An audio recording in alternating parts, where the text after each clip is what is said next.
Broadcasting from the business capital of the world, this is the Podcast Business News Network. Hi, welcome back, everybody.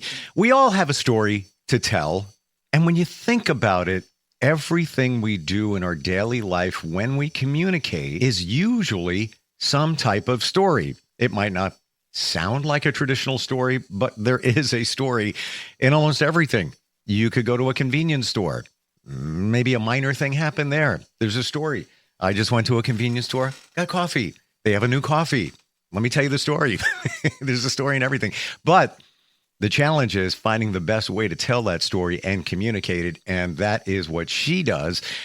I never knew one existed until I met her. She's a storytelling coach, a screenwriter, and she is Michelle Tamara, and she's with us today. How you doing? I'm good. How are you doing? How's that new coffee from the convenience store? Well, funny you should ask. It is coffee that is promoted by the band Green Day, and it's called Punk Bunny, which connects to what they do. And you would think it's Green Day, so the coffee would be green, but no, Punk Bunny, and the color, the coffee is, the typical coffee color, but all the logos are pink, and it's got notes of chocolate and some other stuff in there. Really good. Who knew that Green Day had their own coffee? It's amazing. I definitely didn't know that. Yeah. It's an exclusive to 7-Eleven in many different areas. So yeah, there's a story right there. Today, we're going to look at something a little bit different when it comes to storytelling and talking about the antagonists in a story. And how would you define that, an antagonist? Well, I think, we can often say like there's something antagonizing me or something that feels against you. And you would have to be the protagonist. You would have to be the hero, right? You would have to be the first person point of view in a story to actually have an antagonist. So the antagonist can't exist without a protagonist. That would just be, it would just be a bad guy or a bad gal out in the world doing bad things, but you have to have something that you're working against. And in many cases, it's the antagonist is really the obstacle or the conflict, so that your protagonist or your hero or heroine, or how gender neutral you want to be about a hero, heroine, as far as a term, needs something to work against more than just their desire. So a lot of times someone feels like they're one against the world, in something that they really care about or something that they're really trying to achieve, but there's not really an antagonist there. There isn't the competitor or the law or the obstacle, the thing that's against you from keeping you from achieving your goal or your dream. In some cases, it's, survival. Like you could be, for example, this awful floods that happened in Spain, the antagonist there is nature, right? It's weather is the antagonist for you to try and survive that moment. Wow. Yeah. Thank you for saying that, Michelle, because I never connected it in that way, that it doesn't have to be, I'm picturing a person, doesn't have to be.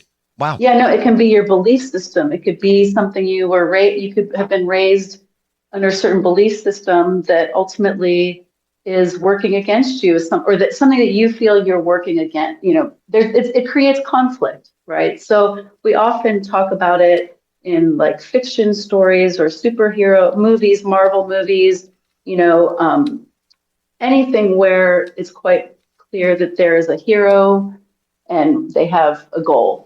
Right. And that's kind of the easiest setup there. But it gets more complicated when you're talking about true stories, right? Because you can't fabricate an antagonist where there isn't one. If you're really being truthful to nonfiction and truthfully telling your story, I'll give an example. Like I had a new client who got in touch with me asking about some help with their antagonist for their novel. Okay. And now everywhere on my website and everything I do says that I work in nonfiction, right? I do memoir, I do personal essays, I do blogs with people helping with their business or their personal story or family story. nowhere on my whole entire website does it say novels, right? So it was interesting that he got in touch with me. And I was going to say at first, like, oh, I only really work in nonfiction. And then I thought, wait a minute. We have antagonists in nonfiction, right? The most exciting sort of true stories, if you're watching a documentary or something, is when there's an actual antagonist character or element. So I said to him, yeah, let's talk about it, because the antagonist is what really defines your protagonist, like their story, right? So you can have it in fiction and nonfiction. If you have a hero, do you also have to have an antagonist? I would say, look, you can have a hero with no antagonist, and it would just be quite boring. It might just be a very boring story. That's where I think, yeah, that's where I'm going with that. Right? Yeah, it would just be boring. It's like, what is, I mean, not to use, the most basic sort of like Superman, there's, of course, this gives away my age, but you have like Lex Luthor, right? Sure. And Lex Luthor wants to blow up the world, or in any of these movies, War of the World, any movie where there's a really clear, or even a horror. Hey, look, it's Halloween. In a Halloween, horror movies are the best to show antagonists. You have zombies, you have Freddy Krueger, you have these characters that embody, the dark side, or their Armageddon, right? And that those who are fighting against that are the heroes. So the hero without the antagonist might just be kind of boring. But when you look at a true story, that's where true stories start to wither. I think that's why a lot of people call memoirs or memoir writing navel gazing. Like you're just looking at it's so reflective that you're not seeing your place in the world, and like looking outside yourself. And that's kind of where these types of antagonist characters come in. It's interesting. We use Superman as an example. There's many antagonists. There's always a different villain, typically. There's kryptonite. So there's a lot of forces that are pushing against him, but he winds up being the hero every single time. But, it's not guaranteed. Like things can go bad. Not. Right? I know, and then, of course, I mean, this is just sort of my little pet peeve, is that, I mean, personally, I feel like if we're going to hero Superman, if Superman's the hero, then when you have Superman versus, I don't even remember, they had some of these part of the franchise where the superheroes were fighting each other, right? And then your allegiance gets confused because or there's one of the Supermans where Superman's the bad guy because they gave him some kind of, I don't remember, they did something and they made him the bad guy. And then you think, how can we hate Superman? I think this is just the easiest way. I'm using these as examples because they're the easiest way to, talk about it. But let's say a more complex way would be, and this is just something I observed, that we have some friends visiting and they have a baby and they have a dog. And this dog is a blue heeler, and that breed likes to protect the pack, right? And now we have a dog too, and our dog wants to protect our home. And so these two dogs sort of were at odds. One is protecting the baby and one is protecting our home, right? And each one thinks they're the protagonist. Like our dog is the hero of our story because he's protecting our home. The other dog is the hero of her story because she's protecting the baby. But you couldn't have one without the other, right? A dog just barking into the night to protect the baby isn't really protecting the baby. People call that dog hyper. All of a sudden that dog is hyper. You know what I'm saying? Yep. There has to be something. And from each one of their points of view, they think they're the hero. So it gets more interesting when your antagonist has characters or qualities that you can relate to as well. Like, I'm going to protect that baby. You can relate to that. But at the same time, on our side, our dog says, I don't care about you and your baby. I'm protecting my house. Right. You're invading my home. Right. So it's funny when you look around, you can kind of see it. everywhere. You have to start to look for it, and then it can really help you in your storytelling. Can that be employed in just regular communication? So you want to amp up the drama, maybe something, and I'm going to go very basic here, back to the coffee convenience store. Let's say you were telling a story and there was a victor, shall we say, whatever. I'm trying to think of a situation. I can't believe I saved $1.50 on my coffee. So that's the hero. I feel like a hero in some regards. Mm-hmm. Would there still be, and this is on a very, this is not superhero level, but would there still be an antagonist involved in that? Because there's a victor, me getting coffee. It was $1.50 cheaper than usual. Would there still be some type of antagonistic property within that story? I would say, okay, so in that situation, we would first have to know that you are really in need of this coffee. And let's say you don't have enough money in your pocket to pay for it. Let's say you see that it costs $2.50 or probably $8, or it depends on where you live. Yep. And you only have $5 and you don't have a card and all of these things. You have to start to add stakes so that the act of getting this coffee becomes the challenge. So would you walk out of the store without paying for it? Just not you, Steve, but let's just say, is that one course of action? Is it, I'm just going to roll the dice and see if maybe I get up there and it's like, oh, they're like, congratulations, sir. You have $1.50 off your coffee. And you're like, oh my gosh, I have just the right amount of change. I mean, that happens to me kind of a lot because I use cash and coins. And sometimes I'm like, wow, score. I had just enough to get this thing without having to use my card. So this is not exciting storytelling, right? This is not something where you or I would go out and say, hey, folks, listen to my story about getting my coffee on sale. But you can absolutely look at it as a way to sort of start to flex your muscles or build your abilities of observation, right? While you're in this throughout the day. But especially if you're looking back in your life, if you're looking back at times in your life where you want to understand them better with hindsight, right? It's 15 years later, it's 10 years later, it's 3 weeks later, and you're looking back at it with hindsight and you start to see the scene a little bit more 360, right? You start to have a little bit more spatial awareness. So perhaps you were in that store buying that coffee and there was someone angling in to take the last of it before it goes out. I mean, there are lots of things we don't notice until we start to pay attention. And that's where you can start to find your antagonists. And the reason I brought that up is to amp up a story. Because if you just said to somebody, yeah, I saved $1.50 today on my coffee. Okay. All right. Right. Good for you. Good for you. Yeah. Hey, we feel good for you. That feels good. Yeah. But if you added elements to it, but real elements, I'm not saying fabricate it, but if you told that story. Yeah, exactly. With more impact, whereby, to your point, and this is actually very true. This is actually very true. I didn't have change for the coffee.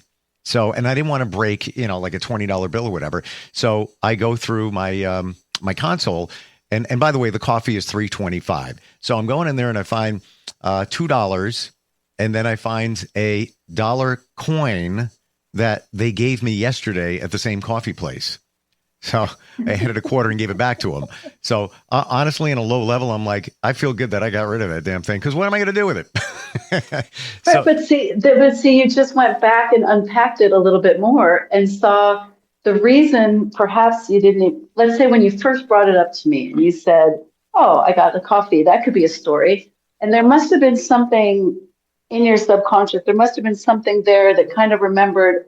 There was something a little bit more to it than just that you walked in and bought a coffee. There must have been something a little bit more. And now we see, okay, there was a moment where you thought, don't want to break this 20.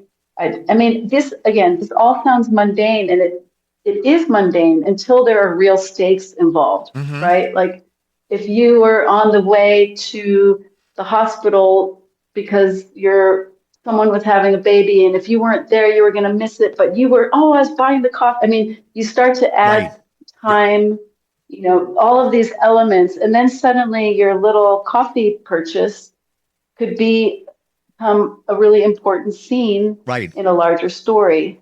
And it could have, Totally. you could find metaphors, like metaphorical moments, like yesterday they gave you the coin, you give the coin back. There's something that, and the universe is giving you something that you can use, the next day. Again, I'm making, a lot out of a little, but you see where it can go. I love that. And that's okay, let's center on this for a moment to illustrate this. You're rushing to go to the hospital. How did you say that? You're rushing to go to the hospital, baby being born, you want to be there. Whether you're the father or whatever, it's somebody very close to you is giving birth. Yeah. You're trying to get there on time. And what did you say? You're the midwife. Oh, you could be the midwife. Oh my Let's make it better, right? You could be the midwife. Oh boy, pressure on. Or the doula. Oh, right? Yes. Okay, so, and how did you, in our hypothetical situation, how did the coffee come into play here? Let's say you're the midwife and you've been up all night on delivering another baby. And you were supposed to have the morning off. You're ready to sleep. This other baby wasn't scheduled or wasn't prepared, wasn't ready to be born. And you get the beep, beep on your phone. You're already in the store buying the coffee. You're like, oh man, I should leave right now to get there, but I really need some caffeine to be able to do this. Okay, I'm not a midwife, but I'm assuming people drink coffee. And it's that moment, that decisive moment where you're like, do I drop everything and run and be unprepared? Or do I take an extra 2 or 3 minutes and finish this and have what I need? Your sword. If you're going into battle, do you have your weapons? Do you have your shield? Do you have your, vitamins? Yeah. Your supplements? But it's interesting. But like you can make something out of this. That's my point. And it's not like, we're trying to fabricate an average I went and bought coffee story. But when you pivot a little bit and look at it through a different angle, there's other things there that can add impact to your story. But many of us don't consider that. They might just say, yeah, I bought coffee today. It was really good. I saved some money. Yeah, it's flat. Yeah, and I think, exactly. I mean, there's sort of an ad that's sort of got a slight bit of like an advertising angle. If you were, making an ad for 7-Eleven, there might be a little something there. But I think taking that to the point, let's say of, I'm writing an essay. Again, we're going back to this idea of what are the true stories, the stories of our lives that we want to share, right? For some reason, we feel compelled to share it. It's more than just, I bought the coffee, but there's something more to why someone wants to share a story about themselves.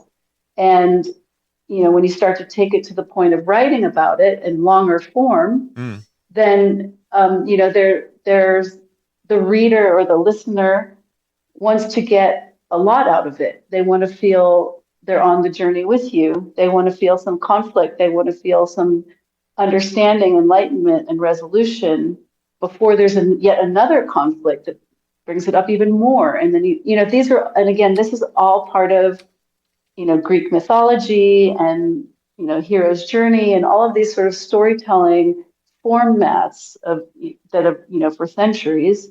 But they're just as important, and I hate to say it, like even in a blog post, even in a 400-word post or a newsletter, if you want people to click on your newsletter headline, the headline has to read heavy. The headline has to promise something.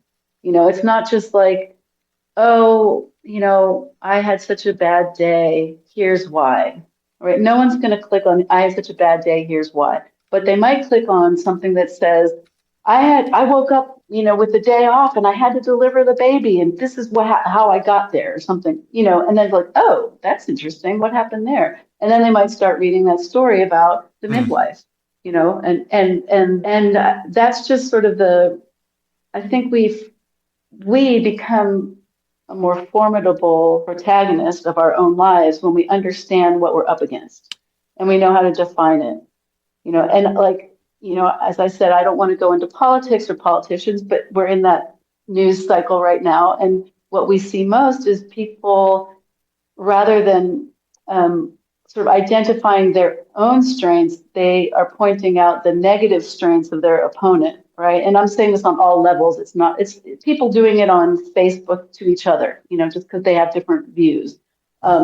So as you start to see that you can do a little too much of giving too much credit to your opponent or your antagonist, you could paint such a complete picture of them that we forget who you are, So in your story, let's say if we go back to the coffee, let's say it's the midwife, and the story becomes more about how slow the clerk is at 7-Eleven, and like, oh my God, Yes. If they could take longer with the change, right? If it becomes this whole dress down of the 7-Eleven clerk, we forget who you are. Well, who cares who you are if you get your coffee? At this point, I'm more interested in the 7-Eleven clerk. Like, what's their story? Yeah, there has to be a delicate blend. But my takeaway personally here is that the antagonist doesn't have to be an individual. It could be pretty much anything. But the final question, everything that we're talking about, does there have to be an element of relatability, or your story is going to fall flat? Yeah, I think, so yes, absolutely. 100% there has to be relatability. But of course, you can't assume that everyone relates to everything the same way. Right. So the relatability, I mean, what they call taking the personal and making it universal. So, that's where sort of the moral of a story comes in, where we, follow the three little pigs, and then you end up with the end of the story and you're like, oh, it's about home, or I can't remember what the three little pigs are about, but you know what I'm saying? There's some kind of resolution. Yep.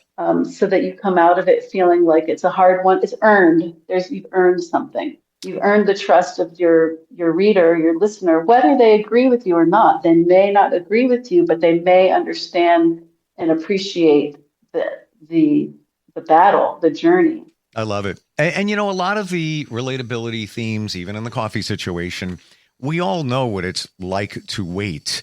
You're waiting online. I got to get to work. That's kind of universal, a universal relatability. Totally. Yeah. What's this is just a piece of what you offer. And I'm glad we went this way, because I didn't realize it, that, when you show both sides, it just amps up, what your story is really about. Your website is michellecutler.com. Do I have that right? It is. That's correct. Michelle Cutler, 2 L's and an E, Cutler.com. And I'm sorry, go ahead. No, go ahead. So yeah, you can reach me through my website, which is michellecutler.com. I'm on Instagram and Facebook, and I think LinkedIn, I think Pinterest. I'm definitely findable. I always like to say that I have really nothing to hide. Sure.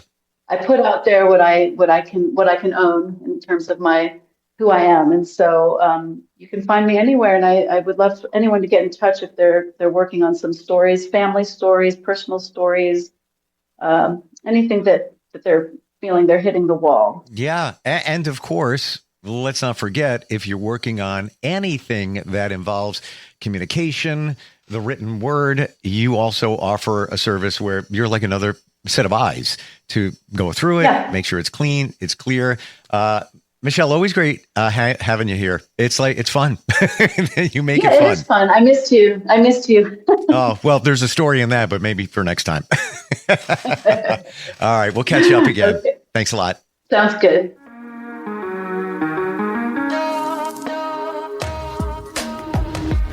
Broadcasting from the business capital of the world, this is the Podcast Business News Network. Of course my kid's in the right car seat. Well, I think he is.